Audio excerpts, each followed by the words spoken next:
சாம்பார் வைக்கிறதுக்கு பருப்பு, கொஞ்சமாக மஞ்சத்தூள், பூண்டு போட்டு வேக வச்சிடலாம். அனைவருக்கும் வணக்கம் நண்பர்களே. இன்றைக்கி குக்கிங் வ்ளாக் தான் பார்க்க போகிறீங்க. சாப்பாடு வச்சுட்டேன். இன்றைக்கி வெள்ளை பூசணிக்காய் சாம்பார் தான் வைக்க போகிறேன். சாம்பாருக்கு அதான் இப்போ தாளிப்புக்கு ரெடி பண்ணுறேன். எண்ணெய் ஊற்றிக்கலாம்.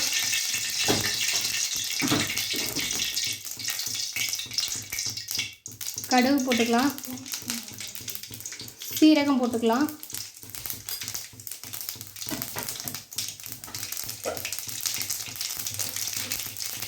வெங்காயம் ஆட் பண்ணிக்கிறேன்.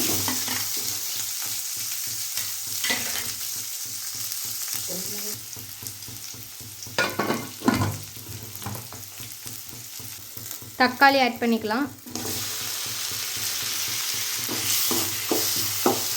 காய் ஆட் பண்ணிக்கலாம்.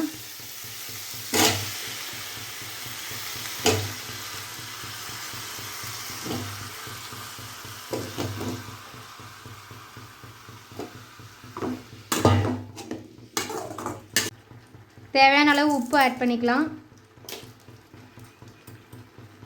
மஞ்சத்தூள், தேவையான அளவு தண்ணி ஊற்றி காயை வேக வச்சிடலாம். காய் வேகட்டும். ரசத்துக்கு அப்படியே ரெடி பண்ணலாம். நான் ஒரு கைப்பிடி பூண்டு போட்டிருக்கேன். சீரகம், மிளகு காரத்துக்கு ஏற்ற மாதிரி போட்டுக்கலாம். நான் தக்காளி அப்படியே இதிலே அடிச்சிடுவேன். ஒரு பெரிய தக்காளியே போட்டுக்கிறேன். இதை மிக்சியில் சுற்றி எடுத்துக்கலாம். ரசத்துக்கு புளி தண்ணி எடுத்துக்கிட்டேன். நான் இன்னைக்கு பருப்பு ரசம் தான் வைக்க போகிறேன். ஸோ பருப்பு தண்ணியே நான் அப்படியே ஊற்றிப்பேன்.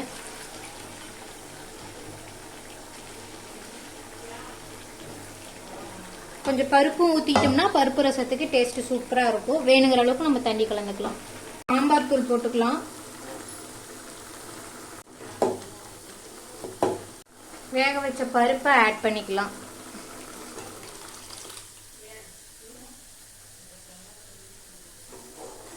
நல்லா ஒரு கொதி வந்ததும் புளி தண்ணி ஊற்றிக்கலாம். புளி தண்ணி ஊற்றிக்கலாம்.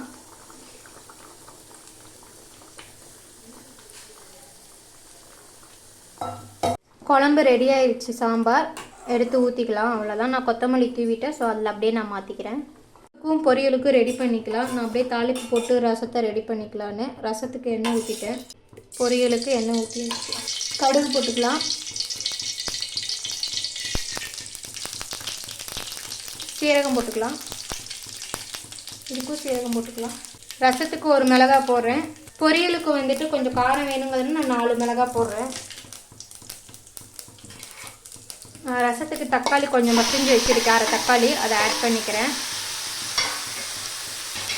அரைச்சி வச்சுருக்கிற பூண்டு தக்காளி பேஸ்ட்டு இதில் ஆட் பண்ணிக்கலாம்.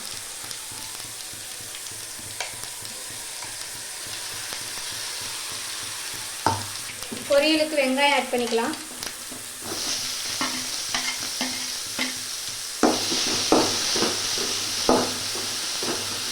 கொஞ்சமாக தண்ணி ஊற்றி ஒரு கொதி வரட்டும். ரசத்துக்கு தேவையான அளவு உப்பு போட்டுக்கலாம். பொரியலுக்கும் தேவையான அளவு உப்பு போட்டுக்கலாம். ரெண்டுத்துக்கும் மஞ்சத்தூள் ஆட் பண்ணிக்கிறேன்.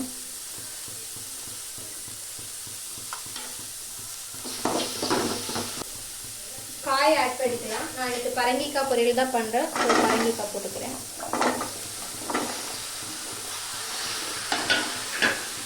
ரசத்துக்கு மல்லித்தூள் கொஞ்சமாக ஆட் பண்ணிக்கிறேன்.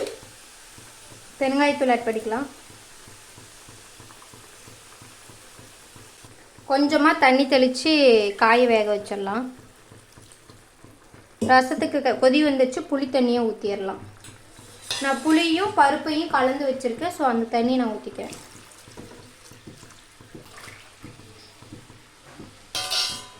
ரெண்டுமே ரசம் ஒரு கொதி வரட்டும். காய் வேகட்டும். கொத்தமல்லி போட்டுக்கலாம். கருவேப்பிலை போட்டுக்கலாம். ரசம் கொதி வந்துருச்சு. நான் ரசத்தை ஆஃப் பண்ணிக்கிறேன். பொரியல் ரெடி ஆயிடுச்சு. ஆஃப் பண்ணிக்கலாம். தேங்காய் வேணால் தேங்காய் போட்டுக்கலாம். நான் தேங்காய் போடல. இன்றைக்கி மதிய லஞ்ச் சுட சுட சாதம்,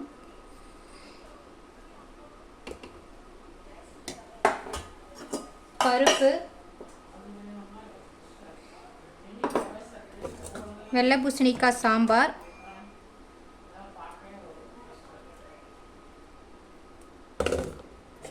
பரங்கிக்காய் பொரியல்.